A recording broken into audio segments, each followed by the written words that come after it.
प्रिय भक्तगण, आज हम आपको एक कथा का श्रवण करा रही हूँ जो सुनने मात्र से आपके जीवन में सुख, संपत्ति और धन की वर्षा होगी। तो चलिए कथा को प्रारंभ करते हैं। भगवान शिव माता पार्वती से कहते हैं, अच्छे लोगों के साथ। फिर माता पार्वती कहती है, अच्छे कर्म करने वाले व्यक्ति परेशान क्यों होते हैं? आखिर उन्हें इतनी परीक्षा क्यों देनी पड़ती है, जबकि जो अधर्म की राह में चलता है वह खुश है और जिंदगी का लुत्फ उठा रहा है। हे देव के देव महाद, अगर आप ये कहानी सुन रहे हैं तो पूरा सुनिए। इस कथा को आधा अधूरा छोड़कर जाने की गलती मत करिएगा, क्योंकि इस पवित्र कथा को पूरा सुनने से मन चाहा फल की प्राप्ति होगी। इसलिए इस कथा को पूरा सुने।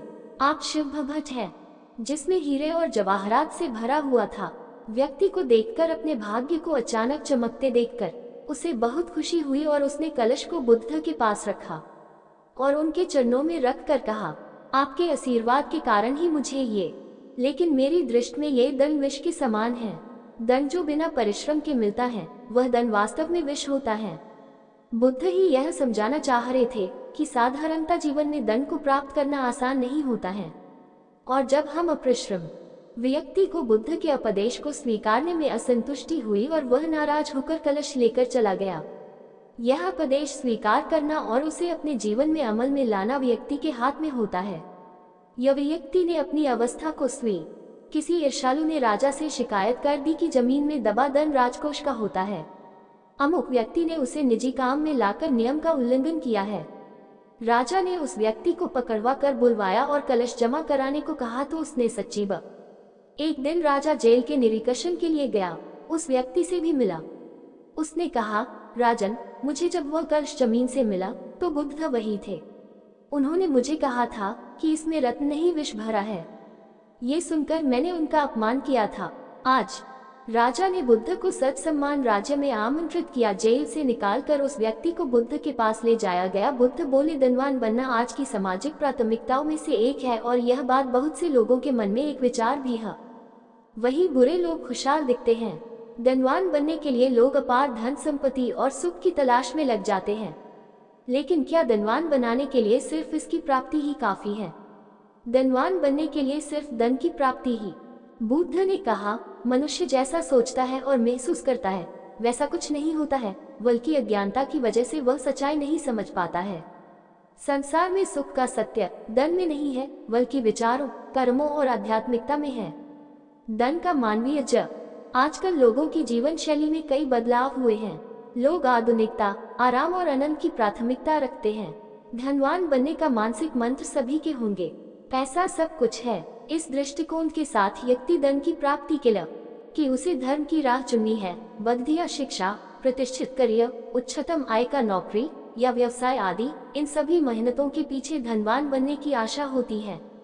हालांकि धन की प्राप्ति के साथ जीवन की सफलता का अनुभव न। यदि हम सत्यता की खोज करें तो हम जानेंगे कि अच्छे स्वास्थ्य, मन की शांति, संपूर्णता और परमानंद के लिए धन सबसे महत्वपूर्ण नहीं है। फिर बुद्ध उस व्यक्ति से कहते हैं, चलो मैं तुम्हें की कहानी सुनाता हूँ। एक नगर में वह हर रोज मंदिर जाता था और दान धर्म भी करता था और हर रोज भगवान की पूजा करता था। वहीं दूसरा पुरुष बिल्कुल विपरीत था। वह हर रोज मंदिर तो जाता था, लेकिन पूजा करने नहीं बल्कि मंदिर के बाहर से जूते चप्पल चुराने। उसे ये बात जब दूसरे पुरुष को पता चली तो उसने कहा कि यह सही मौका है मंदिर का धन चुराने का। पंडित से नजर बचाकर उसने मंदिर का सारा धन चुरा लिया। उसी समय धर्म कर्म में विश्वास रखने वाला व्यक्ति भी मंदिर पहुंचा। वहां लोग एकत्र हो गए और उसे बहुत मारा। किसी तरह वह बचते बचाते वहां से निकला तो दुर्भाग्य ने उसका साथ वहां भी नहीं छोड़ा। मंदिर के बाहर वही गाड़ी से टकरा गया और घायल हो गया। फिर वह व्यापारी लंघाते हुए। ये सब देखकर उसे बहुत बुरा लगा और उसने अपने घर से भगवान शिव और माता पार्वती की सारी तस्वीरें निकाल दी। कुछ सालों बाद दोनों ही पुरुषों की मृत्यु मरने के बाद जब दोनों यमराज की सभा में पहुंचे और भले पुरुष ने, दरअसल इसके भाग्य में राजयोग था, मगर इसके कुकर्मों और अधर्म की वजह से वह सिर्फ एक छोटी सी धन की पोटली में बदल गया था। धनवान बनने की इच्छा में हम अक्सर आस्था की अभाव, बुद्धि की घमंड और अनंत इच्छा की चाह में धन के महत्व को नकारो और आनंद के लिए ध्यान और मौन अभ्यास का महत्व का प्राथमिकता दो। ध्यान और मौन अभ्यास हमें हमारे अंतरंग जगत की वो ले जाते हैं जहां हम अपनी सत्य स्वभाव को पहचानते हैं और आनंद की स्थिति में लेकिन हमें ये ध्यान रखना चाहिए कि सच्चा धन की प्राप्ति में नहीं होती है, बल्कि हमारे मानसिक और आध्यात्मिक स्थिति में होती है। गौतम बुद्ध कहते हैं, सत्यता, संतोष, मौन, मेधा और करुणा के मार्ग से हम सच्ची धनवानत। इसलिए धनवानता का मतलब है अपनी आत्मा की शुद्धता, शांति और संतुष्टि को प्राप्त करना। यदि हम अपने आध्यात्मिक और आनंदमय जीवन के लिए प्रयास करें, तो धन और संपत्ति स्वयं हमारे पास आएगी। हमें स्वयं को संतुष्ट करने की ये बिल्कुल भी सत्य नहीं है। भगवान हमें कब क्या किस रूप में दे रहा है, मनुष्य को समझ में नहीं आता है। अगर आप अच्छे कर्म करते रहें, तो भगवान शिव की कृपा हमेशा बनी रहती है। इसलिए अपने अच्छे कर्मों को, ये कर्तव्य अन्य लोगों की सहायता करना, न्यायपूर्वक कार्य करना, सत्य का पालन करना, अहिंसा का पालन करना और समर्पण के साथ कार्य करना शामिल होता है। इस प्रकार यदि कोई अच्छा व्यक्ति इन कर्तव्यों का पालन नहीं करता है या दूसरों के हमें आध्यात्मिकता, सत्यनिष्ठा, संतोष और करुणा के मार्ग पर चलने की आवश्यकता है। इसके अलावा हमें समाज सेवा, सहयोग और प्रेम के माध्यम से अपने साथियों की मदद करने का संकल्प लेना चाहिए। इस प्रकार हम अपने आप को सामर्थ्य, धन की प्राप्ति में लगातार प्रयास करने के साथ हमें अपने मन को शुद्ध और स्थिर रखना चाहिए। हमें स्वयं को संतुष्ट, शांत और स्वास्थ्य वर्धक आदतों के माध्यम से देखभाल करनी चाहिए। ध्यान और मौन अभ्यास द्वारा हम अपने बाह्य परिस्थितियों के चलते भी कई बार लोगों के बीच विभिन्न तारमिक मतभेदों के कारण बुराई का माहौल उत्पन्न रहे हो सकता है। इस प्रकार बताए गए मार्ग पर चलकर संपूर्णता, सुख और आनंद की प्राप्ति कर सकते हो।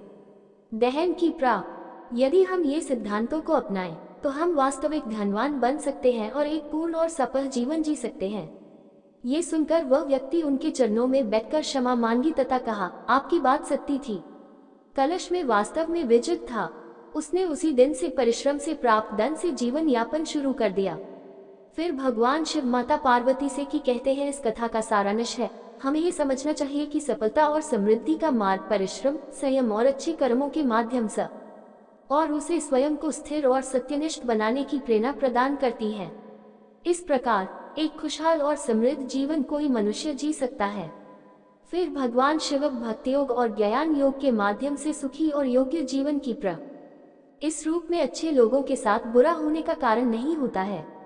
जब हम बुरे कर्मों में संलग्न होते हैं और उनके फलों को प्राप्त करने का इच्छुक होते हैं, तो हम दुख का अनुभव करते हैं। यदि कोई अच्छा व्यक्ति बुरे कर्मों में परमात्मा कर्मों को नजरअंदाज नहीं करते हैं और मनुष्य को समझना असंभव है कि परमात्मा कब, क्या और किस रूप में देते हैं। ये सत्य है कि मनुष्य की शक्ति और संकल्प परमात्मा कर्मों के लिए परमात्मा केवल धार्मिक विचारों तक ही सीमित होती है। अच्छे कर्म, मनुष्य अपने कर्मों में समर्पित रहे और फलों की आसक्ति से मुक्त हो। परमात्मा की कृपा अच्छे कर्म करने के बाद हमेशा साथ रहती है, बल्कि हमें विश्वास रखना चाहिए कि इस वीडियो को बोलते समय कोई त्रुटि हो तो मैं क्षमा चाहती हूँ। उम्मीद है आप सभी को ये वीडियो अच्छी लगी होगी। अगर आप शिव के सच्चे भगत हैं तो चैनल को सब्सक्राइब और वीडियो को लाइक करके कमेंट में हर हर महादेव लिखें।